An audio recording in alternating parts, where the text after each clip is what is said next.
1st April, year of the Tux medicated pad. All I know is my dad said to come here. Come right in. You'll see a chair to your immediate left. So I'm here. That's just fine. 7-Up. Maybe some lemon soda? I guess not, thanks. I'm just here is all, and I'm kind of wondering why my dad sent me down. Your door there doesn't have anything on it. And I was just at the dentist last week, and so I'm wondering why I'm here exactly, is all. That's why I'm not sitting down yet. You're how old, Hal? 14? I'll be 11 in June. Are you a dentist? Is this like a dental consult? You're here to converse. Converse? Yes, pardon me while I key in this age correction. Your father had listed you as 14 for some reason. Converse as in with you? You're here to converse with me, Hal, yes. I'm almost going to have to implore you to have a lemon soda. Your mouth is making those dry, sticky, inadequate saliva sounds. Dr. Zagarelli says that's one reason for all the caries, is that I have low salivary output. Those dry, sticky, salivaless sounds, which can be death to good conversation. But I rode my bike all the way up here against the wind just to converse with you. Is the conversation supposed to start with me asking why? I'll begin by asking if you know the meaning of implore, Hal. Probably I'll go ahead and take a 7-Up then, if you're going to implore. I'll ask you again whether you know implore, young sir. Young sir? You're wearing that bow tie, after all. Isn't that rather an invitation to a young sir? Implore is a regular verb, transitive, to call upon, or for, in supplication, to pray to, or for, earnestly, to beseech, to entreat. Weak synonym, urge. Strong synonym, beg.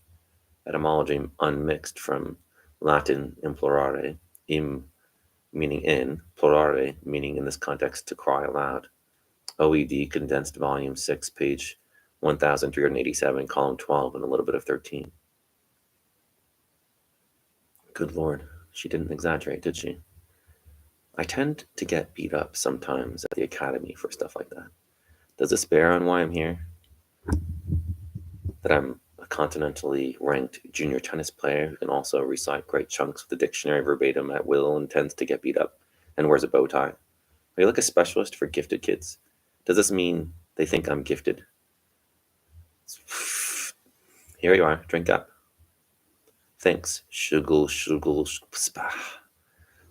Phew, you were thirsty. So then, if I sit down, you'll fill me in? Professional conversationalist knows his mucous membranes, after all. I might have to burp a little bit in a second from the soda. I'm alerting you ahead of time. Hal, you are here because I am a professional conversationalist, and your father has made an appointment for me, for you, an appointment with me for you to converse. Excuse me. Tap, tap, tap, tap. Sugar sp. Tap, tap, tap, tap. You're a professional conversationalist? I am, yes, as I believe I just stated, a professional conversationalist. Don't start looking at your watch as if I'm taking up valuable time of yours. If himself made the appointment and paid for it, the time's supposed to be mine, right? Not yours. And then, but what's that supposed to mean? Professional conversationalist.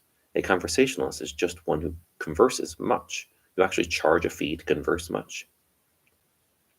A conversationalist is also one who, I'm sure you will recall, excels in conversation. That's Webster's 7th. That's not the OED. Tap, tap. I'm an OED man, doctor, if that's what you are. Are you a doctor? Do you have a doctorate? Most people like to put their diplomas up, I notice, if they have credentials. And Webster's 7th isn't even up to date. Webster's 8th amends to one who converses with much enthusiasm. Another 7-Up. Is himself still having this hallucination I never speak? Is that why he put the moms up to having me bike up here? Himself is my dad. We call him himself, as in, quote, the man himself, as it were. We call my mother the moms. My brother coined the term. I understand this isn't unusual. I understand most more or less normal families address each other internally by means of pet names and terms and monikers. Don't even think about asking me what my little internal moniker is. Tap, tap, tap. but himself hallucinates sometimes. Lately, you ought to be apprised was the thrust. I'm wondering why the moms let him send me pedaling up here uphill against the wind when I've got a challenge match at 3 to converse with an enthusiast, with a blank door and no diplomas anywhere in view. I, in my small way, would like to think it had as much to do with me as with you, that my reputation preceded me. Isn't that usually a pejorative clause? I am wonderful fun to talk to. I'm a consummate professional.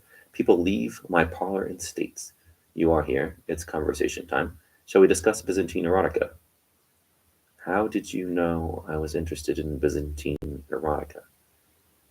You seem persistently to confuse me with someone who merely hangs out a shingle with the word conversationalist on it, and this operation with a fly-by-night one strung together with chewing gum and twine.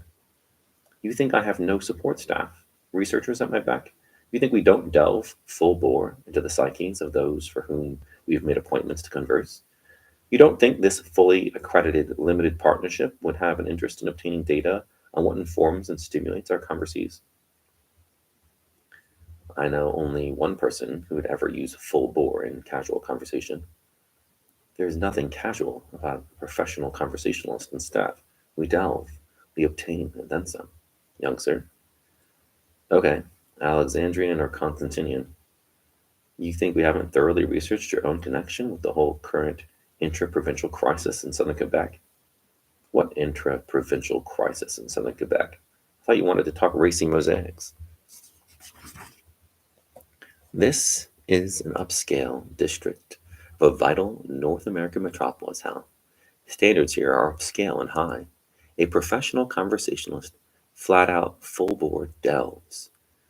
Do you, for one moment, think that a professional plier of the trade of conversation would fail to probe beak deep into your family's sordid liaison with the pan-Canadian Resistance's notorious Monsieur Duplessis and his malevolent but allegedly irresistible amanuensis cum operative Luria P?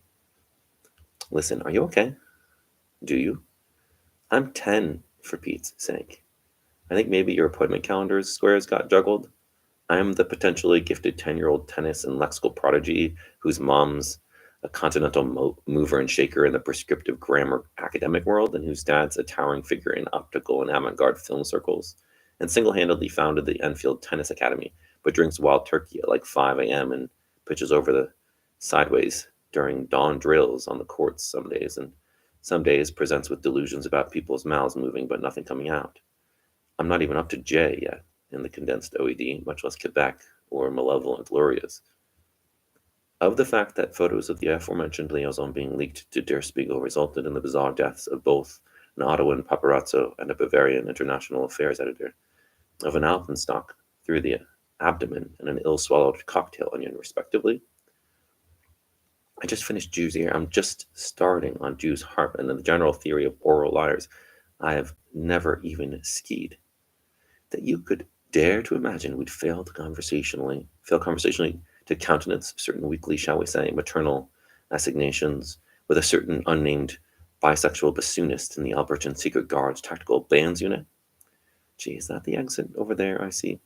That you're blithe in attention to your own dear grammatical mother's cavortings with not one, not two, but over 30 Near Eastern medical attaches? Would it be rude to tell you your mustache is askew? That her introduction of esoteric mnemonic steroids, stereochemically not dissimilar to your father's own daily hypodermic megavitamin supplement, derived from a certain organic testosterone regeneration compound distilled by the Jivaro shaman of the South Central LA basin into your innocent-looking bowl of morning Ralston. As a matter of fact, I'll go ahead and tell you your whole face is kind of running, sort of. If you want to check, your nose is pointing at your lap. That your quote-unquote complimentary Dunlop wide-body tennis rackets, super secret formulaic composition materials of high modulus graphite reinforced polycarbonate polybutylene resin, are organochemically identical. I say again, identical. The gyroscopic balance sensor and mise-en-scène appropriation card and priapistic entertainment cartridge implanted in your very own towering father's anaplastic cerebrum after his cruel series of detoxifications and convulsions, smoothings and gastrectomy and prostatectomy and pancreatectomy and phalloctomy. Tap, tap, Schultz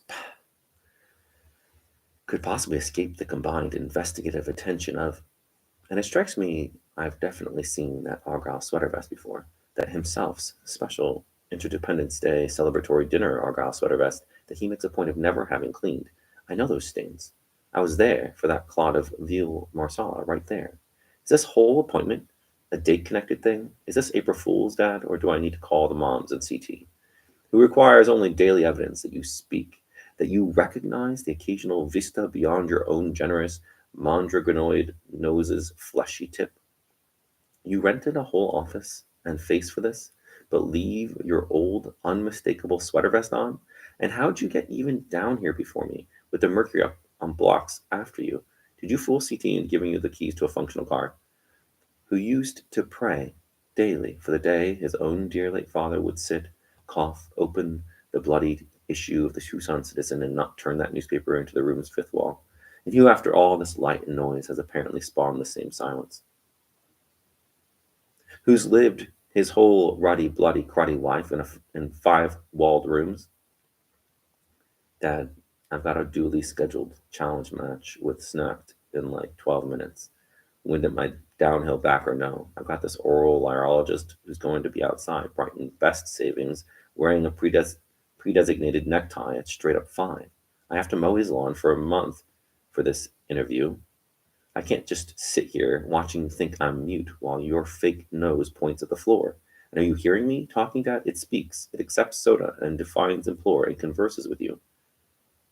Praying for just one conversation, amateur or no, that does not end in terror, that does not end like all the others, you staring, me swallowing. Son? Son?